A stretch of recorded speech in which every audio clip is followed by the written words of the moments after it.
Hello and welcome to the File Card Podcast. My name's Joe and I'm here with my brother Mike. Hey everyone, we're excited to bring you a podcast of novice G.I. Joe collectors and our adventures in collecting G.I. Joes. We're just two brothers who recently started collecting 80s and 90s G.I. Joes again, getting the joy back from our childhood, and we thought we'd take you guys along for the ride. Yeah, so this is actually our third time collecting G.I. Joes. We collected G.I. Joes once as children, and then Joe and I had a brief stint in collecting around 2007, and then now we're getting back into it again. This time, biggest thing that we're doing differently, or at least from the last time, is it was pretty much all eBay. And then now we're trying to get out there and venture out to the different shops and antique stores. And as much as it is about the collecting, it's about the hunt for the figures. At least it is for me. Oh, absolutely. I think sometimes watching eBay can be a little bit of a burnout, and you and I get tired of just talking to each other about G.I. Joes. So when you get out there and you get to spend some time with other collectors, and not just G.I. Joe collectors, but just general toy collectors and comic book fans, it's fun to build that community and be part of it. I mean, I've already enjoyed what we've done on Twitter, kind of getting to interact and see what other Joe collectors are out there doing. So it's a big community, and one way social media, and the other way is boots to the ground, getting in there and going to different stores and meeting folks. You want to start off and tell us about our most recent hunt, Mike? Yeah, about 2 weeks ago, we went to D&E Collectibles in Pittsburgh, and they're a vintage toy store. They have everything from like 1950s Marx toys all the way up to the Funko Pops that are really popular now. It was me and Joe and our two sons went along, and we stopped. We had some wings first, as always, kind of custom when you're out on a shop. You got to eat some good food. And once we got there, we went in. The store's very big. To the left of the store in the glass case is G.I. Joe's, and they have probably from 82 to the recent 25th anniversary stuff, Joe? Mm-hmm. It was definitely a little bit of everything you could be looking for. Carded, uncarded, vehicles. They had a little bit of everything. They had two large glass cases, both about 8 feet tall, and they were filled from top to bottom. So when I first was walking in the door, I knew I was in the right place because I saw a couple coming out. He had a Rambo toy machine gun on the card. Because remember, they used to come on a card with just like a plastic tie wrap? Yes. And he was holding it, and his wife was like, standing in front of him with her arms out, trying to protect it from us coming in. And I was like, okay, this is going to be these are my kind of people, my kind of shop here. Yeah, there's not enough of those places around, really. There's definitely not.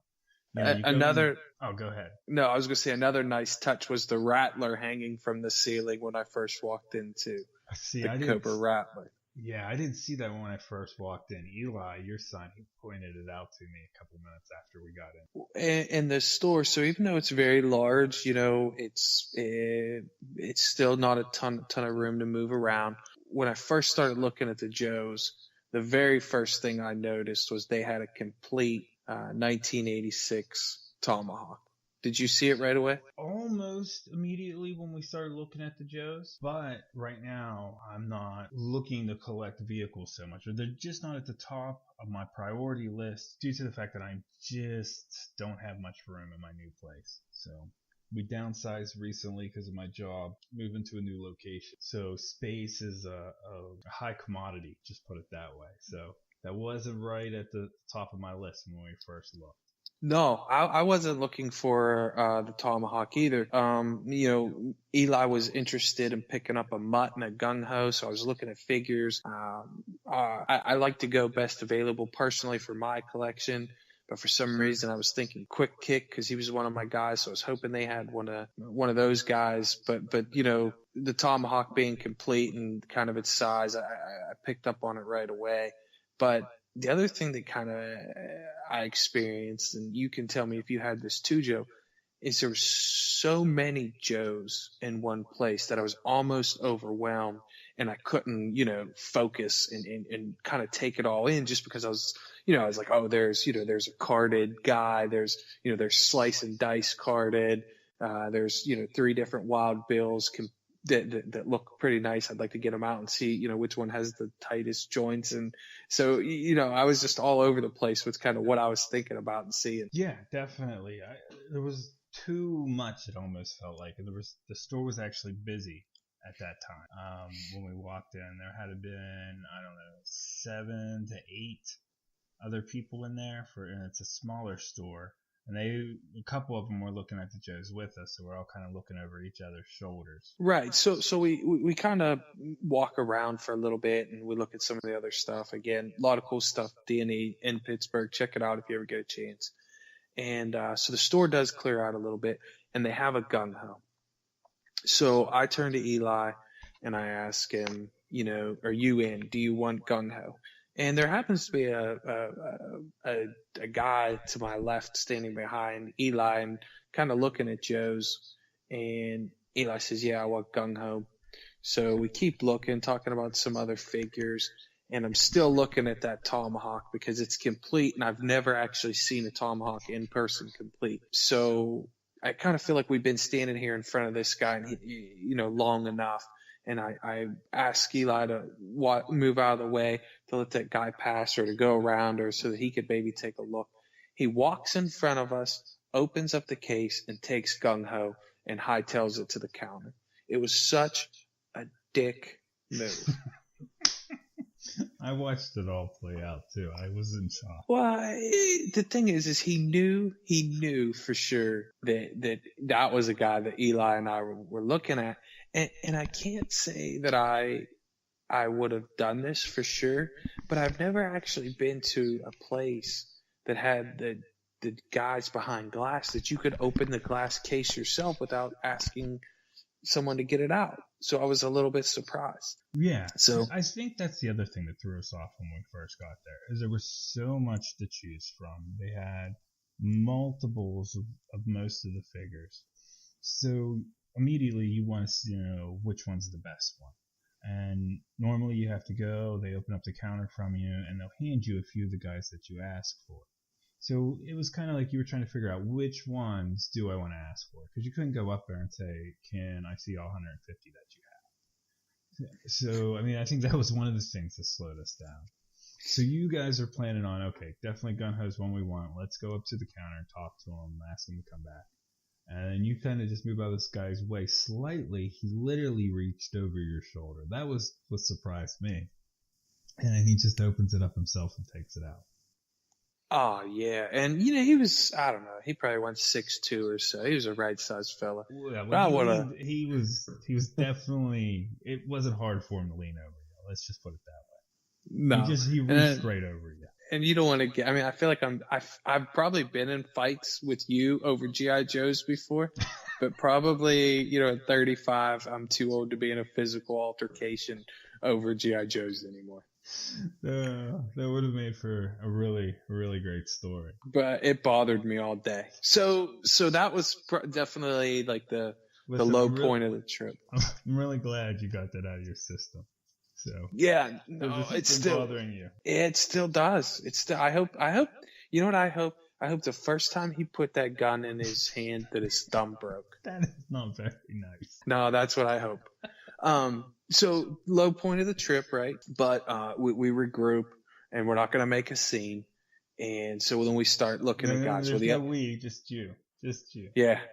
So I regroup, and Eli, he says he wants mud. So I open up the glass. I get mud out. They have a really nice hawk. So I pull him out. Pretty happy with his condition, and I know he's going to get that.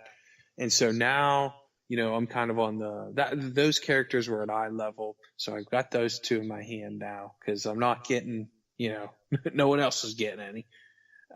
So now, we're looking at the lower level, and that's where they have what did they all have down there, Joe? They had a tomahawk, a whaler. What else did they have? They had the tomahawk. They had the Havoc. They had the Killer Well. And I want to say a couple smaller things too. You know what else they had? They had another Rattler in there too. Yes. That had a hefty price tag on it, though. I definitely checked that out, but standing down from that for a while. Right. Well, but the Havoc was complete. Did not minus the driver. Didn't have a driver, but it had an awesome price on it. And I think now is probably a good time to bring up that we kind of have 3 different collections going, right? Yep. So my son Eli, he's building an action figure collection. You know, he's 11 years old. He likes to set them up in battles and do stop motion. So he's building absolutely. And if my wife ever goes out of town, I think I'll set up my own and have a battle. But so Eli sets his up, and then Joe and I, we're collecting a set that we'd like to do some dioramas and displays with. And then Joe, you're collecting another set. So tell us about what you're collecting on your own. Oh, I like the mint loose guys. You know, right out of the package, neat, perfect paint, everything. You know, no fingerprints. That's my type. Yeah. So when we go, those are kind of the 3 different things that we're looking for. And so the Havoc that Eli found was priced just at an awesome price, and it was really high quality. It was complete, not a lot of scratches. The glass was still pretty clear. I mean, it was a great piece. What did you think, Joe? Oh, I liked it, especially for the price tag that was on it. I was very surprised.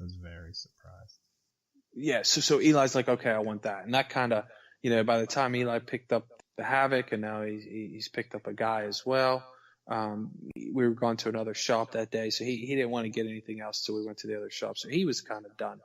But now we're really the Tomahawk has my attention. You know, it's complete. They've got a price on it that's kind of enticing to me.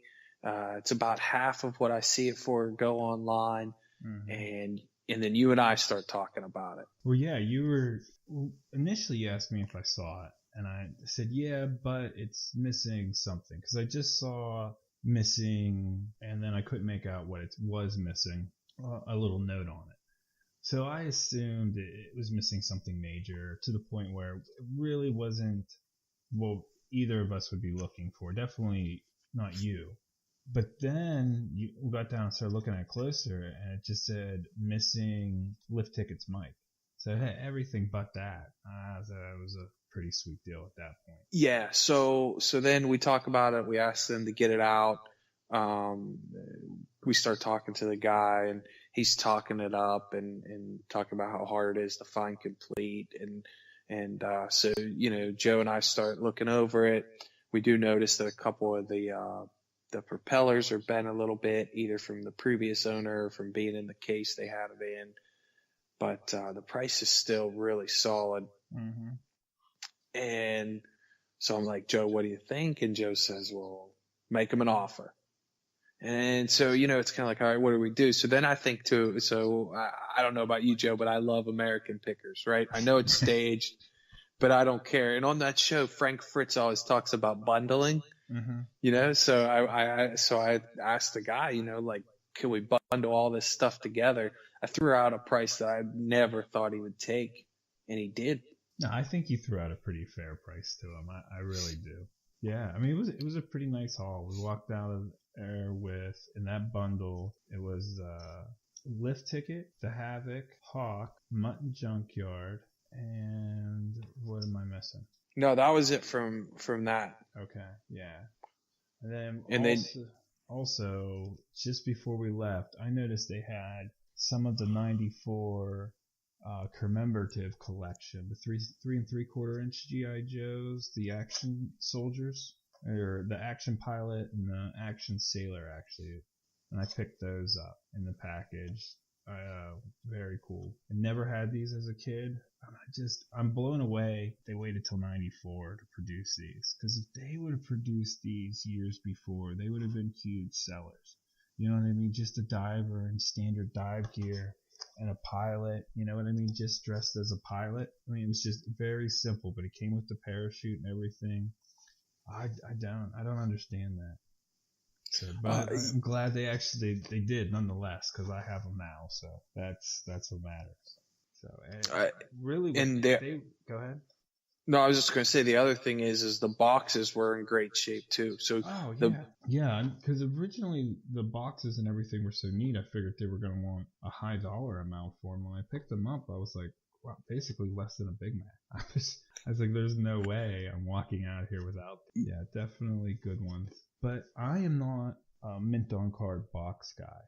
So really what I'm hoping to do with these is find somebody who is and possibly trade them if they would have them open, or if they would have like a really damaged box and then swap them out. Because I think somebody who's a collector of mint on card or boxed figures would really enjoy these two, and I eventually want to display them out, free them from their cage and set them up. So we'll wait on these for a while. They don't need to be displayed yet. So that's my plan. Hopefully I'll come across somebody here in the not so distant future, and swap those.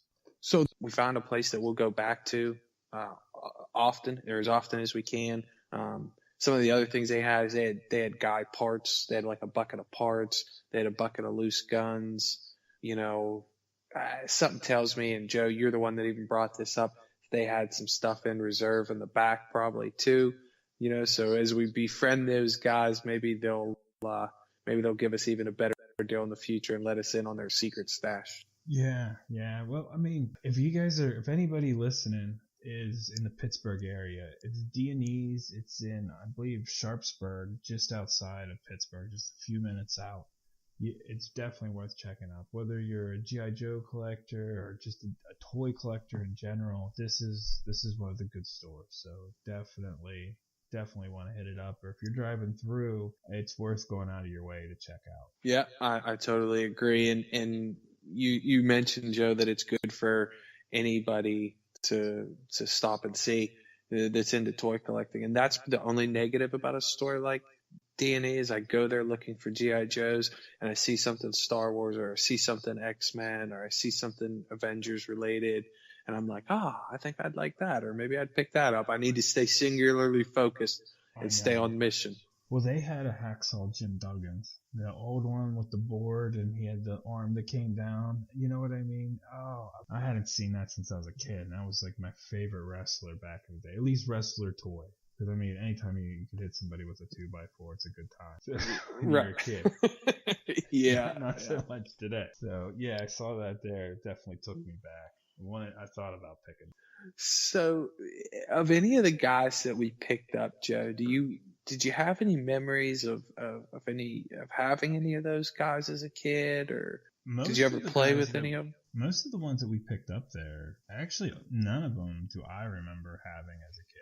Hawk, Lift Ticket, or Mutt. But definitely Hawk was one of those ones that I remember being frustrated with, because we watched the Sunbow cartoons, and he was such an important part in that, and then, we just couldn't find him. I think one of the other frustrating things for us as a kid is somehow you'd get these old pamphlets, and you would see these characters, but you could go to the store and you couldn't find them, and I never always really understood that at the age of 7, 8, 9 years old. You know what I mean?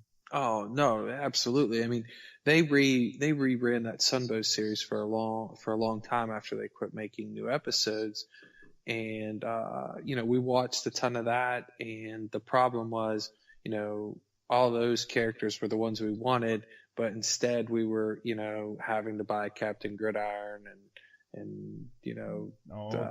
don't talk crap on Captain Gridiron. He was one of my all-time favorites as a kid.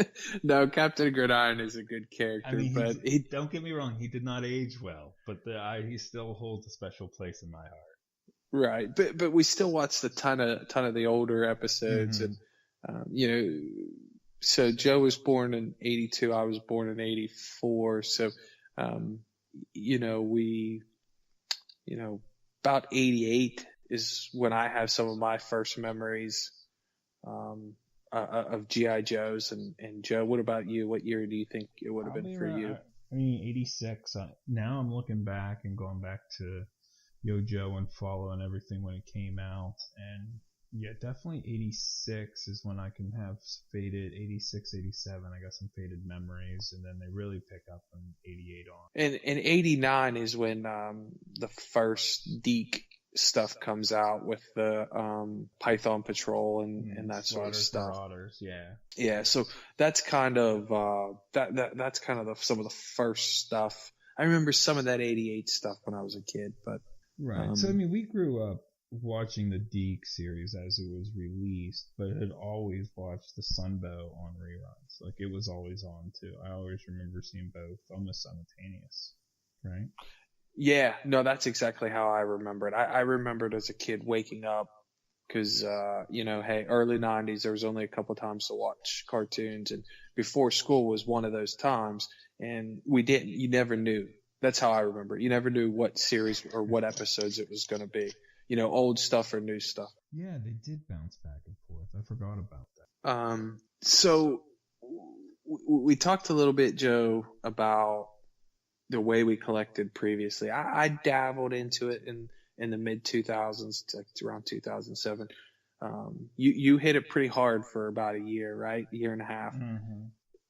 But that was strictly eBay, right? You didn't go eBay, and then there was one store in Pittsburgh I went up to a few times, but it was a little ways away, and they didn't have a real large collection back then. So yeah, but you got to remember also, back then I could go to Toys R Us and you could find some stuff still on the shelves. They were doing the re-release of the comic series then, and holy crap, that was more than 10 years ago now. It's 2019. Wow. So yeah, they were doing some of the 3-packs with the comic guys, and they were doing some of the 6-packs at Toys R Us. So it was worth making that drive just to see what you could pick up. And so it was all eBay then. What have you noticed about eBay lately? What have you, because I mean, we both still, do eBay and some other online auction sites.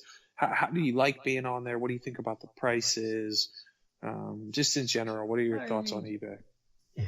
eBay, the prices are just, well, here's the way to say.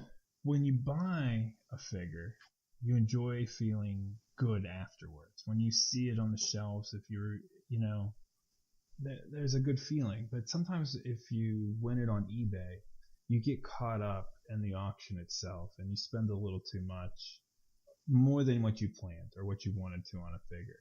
And I think that can take away from some of the joy in owning it. Not that it's all about the money by any means, and please don't think I'm saying that, because a Captain Gridiron is one of my favorite figures that I own, and it's a very cheap or inexpensive figure. So I mean, it's worth a lot more to me than maybe what an 83 or 84 that would fetch a high dollar. So it's not about the dollar price. So all I'm saying is when eBay, you can spend a little more than what you want sometimes, or what you plan on, and I think that takes away some of the joy in owning it, if that's the memory you have of it. For what we're doing now is we're going out there and we're trying to find the shops, and we're hunting down the Joes. You know what I mean? We don't know where we're going to walk in. So there's an experience and an adventure and a story that goes along with every one of them now. And I think it's just a much funner way to appreciate it. And it's actually become more of a hobby, not just a purchase. Like if you only are on eBay, for me, it's going to just be like online shopping. But for what we're doing is we're going out and finding the stores, and there's not too many of them. And I travel with work a lot. So I'm always researching the next town I'm going to and trying to find a store there. If I just see antique mall sign when I'm driving down a highway, I'll just pull in and walk around for a little while and see if I can, find something there. And it's just brought a whole nother level to it, and it's just a lot more fun this way, for me at least. I agree totally. I've enjoyed getting out there, spending time with you and Eli and your son Joe, and going to those shops is just fun. I mean, it's just a social experience, and you don't end up with that emotional attachment to it 6 days beforehand, where you're just very committed to buying it, and you end up paying 3 times or 4 times what you might if you found it at a local shop.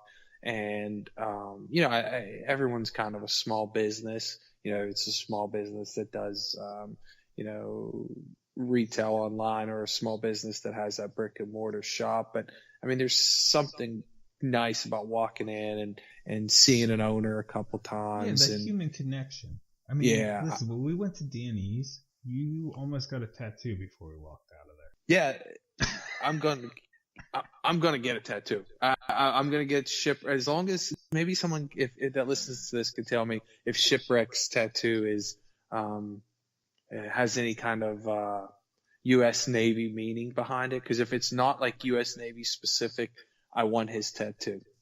But the backstory on that is the guy working the counter at D&E's, running the shop, I should say. He's also a tattoo artist. So Mike struck up a conversation with him, and I got so involved in the conversation, I really thought the guy was just going to say, "Come on back here, I'll take care of it right now for you." If he would have had his tattoo gun and he wouldn't have just like pulled a needle out of the garbage, I'd have probably let him. I was ready.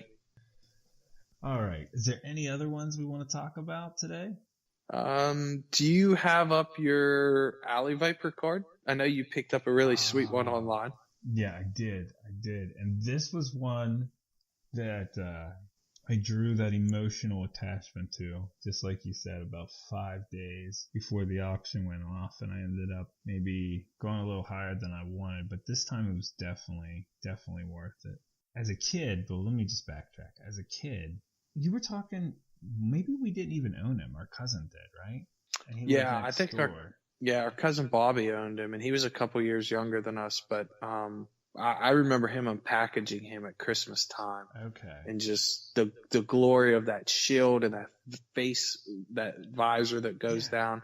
He was just such a total bad guy. It looked awesome. Well, yeah. And I could just have so many memories of being over at Bob's house and playing with him. And, just the accessories he has. He has 3 accessories, 4 if you want to count the face shield. But just this backpack, and the backpack has grenades on it, and it's got the grappling hook rifle connected to it. And I can just remember so many times, like, playing out battle scene using that grappling hook to whisk him away. And I was a Joe guy, so I think this is the first Cobra I can remember that got me, or that caught my attention. So, and then one of the other things I absolutely loved about him is he had that knife on his right arm, attached to his right arm. It's painted on in brown. But the way me and you played as kids, they had their weapons that they started with, but if they had like a holster, a painted on, pistol on their side, or a knife, whenever they were going out into the battle, if they lost their weapon from whatever means, we determined they could pull that out. So then we could all of a sudden put a knife or a pistol in their hand and they could continue the battle. So that was very, very important to find a figure that had a sidearm. And he kind of checked all the boxes as a kid, as far as, he stood out with that orange and blue kind of camouflage, that they did with him. And he had a shield. And I know I brought that up again, but I don't know how many guys up to that point had a combat shield, The only one I remember having a shield before him is Crystal Ball. So yeah, I think that was the other thing. He was like one of the first ones with a shield. That face mask, it was cool. You look at it now and you're like, how did he see out of it? But I just assumed there was like some computer or something inside of it, and it was digital, and I don't know. That's what I thought as a kid. So. And what I liked about him then is, when I watched that 89 series with the Python Patrol, where they kind of are relaunching the G.I. Joe cartoon, I remember watching that episode, and in that, the Alley Viper plays a big part of it, because Michaels, who was Scoop, codename Scoop, right. The two of them went to the Cobra Academy together. Anyhow, I remember coming out of that thinking that Alley Viper was a singular person. Right. You know what I mean? And I realized later on that he wasn't. But so for a long time, when I played with him, that was the guy. You know what I mean? Right. Just like Destro or Cobra Commander, it was Alley Viper. So Mm. I guess I didn't read his file card back then. I did. I remember reading his file card, and I don't like remember the specifics from. I mean, I could some of them now from recently reading it, but as a kid, I didn't remember the specifics. But I just remember knowing that he was the real deal. He was a tough trooper. You didn't want to mess with him. Right. So, yeah, he was one of the good ones. And you know what? The orange and blue paint scheme, I know that was like 89s probably when they start getting into some of the ridiculous colors and stuff. But, for, what was I, 7 years old in 89? So, I mean, for a 7-year-old, you weren't too worried about that. I mean, it still worked, the whole thing. And even today, seeing him set up on the shelf, I still think he looks amazing. So, I know some other collectors from the earlier days might not agree, but for me, he's one of the best. Yeah, I think Alley Viper is probably my favorite trooper. It would go Alley Viper, then the Flak Viper, kind of after we got off of the initial Cobra infantryman. Yeah. So, right, man, that was a lot of fun. I had a great time. I could talk G.I. Joes all night. But for anyone listening, please give us feedback, positive, negative. We're just joining the community, the G.I. Joe collecting community, and want to share our experiences. We love listening to yours and the other podcasts that are out there and interacting with folks on Twitter, because other than me and Joe and Eli, we don't know any other G.I. Joe fans. So it's been fun, and I'm just looking forward to doing the show with you, Joe. Me too. And hey, if I can say one thing, guys, we are just kind of finding our groove. This is the pilot episode, so stick with us a few shows. It'll get better. We'll get this thing figured out. And I want to say to everybody that's talked to us and interacted with us on Twitter, it's been a lot of fun. Just like Mike said, we don't know any other G.I. Joe collectors or anybody interested, so a lot of times it just felt like it was the two of us. So it's been nice to start to get to know everybody. All right, take care. Good night, guys. Good night, guys.